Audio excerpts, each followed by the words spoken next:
সকল মা বোন ভাই বাবা চাচা কৃষক শ্রমিক মেহনতি মানুষ এবং সকল শ্রেণীর সাংবাদিক রাজনীতিবিদ মানে সরকারি কর্মকর্তা যারা আছে সকলে মিলে যেন আমরা ভোট কেন্দ্রে যেতে পারি ইনশাআল্লাহ আমরা বিশ্বাস করি।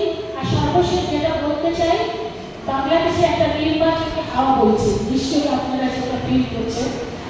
আমরা বিশ্বাস করি বিএনপির পক্ষ থেকে এবং প্রধান উপদেষ্টা আমাদের অ্যাক্টিভ চেয়ারম্যান জনাব তারেক রহমানের সাথে লন্ডনে যে আমাদের যে দুজন প্রধান উপদেষ্টা এবং বিএনপির অ্যাক্টিভ চেয়ারম্যান জনাব তারেক রহমানের সাথে যে মিটিং হয়েছে, সেই বৈঠকটি বাংলাদেশের মানুষের ভিতরে আশা সঞ্চার করেছে এবং তার পরবর্তীতে যে যৌথ মিটিং সবারই করা হয়েছে জাতির সামনে কিংবা প্রেসের সামনে, সেখানে আপনারা শুনতে পেয়েছেন রমজানের আগেই নির্বাচন অনুষ্ঠিত হতে যাচ্ছে বাংলাদেশে। আমরা বিশ্বাস করি আগামী দিনে দীর্ঘ 17 বছর বাংলাদেশের মানুষ তাদের মূল্যবান ভোটটি প্রয়োগ করতে পারে না। বাংলাদেশের জনগণ হচ্ছে বাংলাদেশের মালিক এবং এই মালিকানা প্রমাণ করার প্রথম ধাপ হচ্ছে তাদের মূল্যবান ভোট প্রয়োগ। সেই জায়গায় কিন্তু দীর্ঘ 17 বছর বাংলাদেশের মানুষ বঞ্চিত ছিল।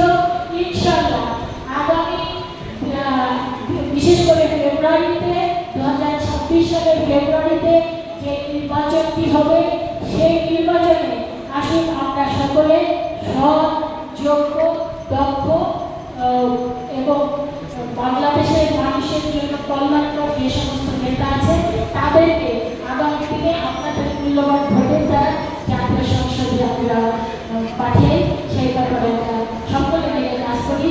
এই আগামী আসবো আমরা মিলেমিশে ইনশাআল্লাহ আগামী ফেব্রুয়ারিতে যে জাতীয় সংসদ নির্বাচন হবে, সেই নির্বাচনে একটি অবাধ সুষ্ঠু নিরপেক্ষ নির্বাচন যাতে অনুষ্ঠিত হয় এবং সেখানে সমাজের সকল শ্রেণী যাতে সকল মা বোন ভাই বাবা চাচা কৃষক শ্রমিক মেহনতি মানুষ এবং সকল শ্রেণীর সাংবাদিক রাজনীতিবিদ মানে সরকারি কর্মকর্তা যারা আছে সকলে মিলে যেন আমরা ভোট কেন্দ্রে যেতে পারি, সুন্দরভাবে ভোট প্রয়োগ করতে পারি এবং ভোট প্রয়োগের মধ্য দিয়ে আমরা আগামী দিনে আমাদের জনপ্রতিনিধি নির্বাচিত করি।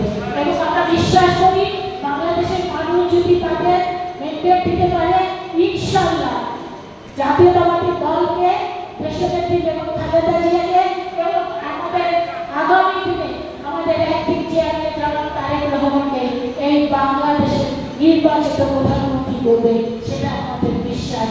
সেই আহ্বান জানিয়ে আপনাদের সকলের সুস্বাস্থ্য কামনা করে এবং সকলে আপনাদের ব্যক্ত করে আমি আমার বক্তব্য এখানে শেষ করছি। খোদা হাফেজ। বাংলাদেশ জিন্দাবাদ। ধন্যবাদ।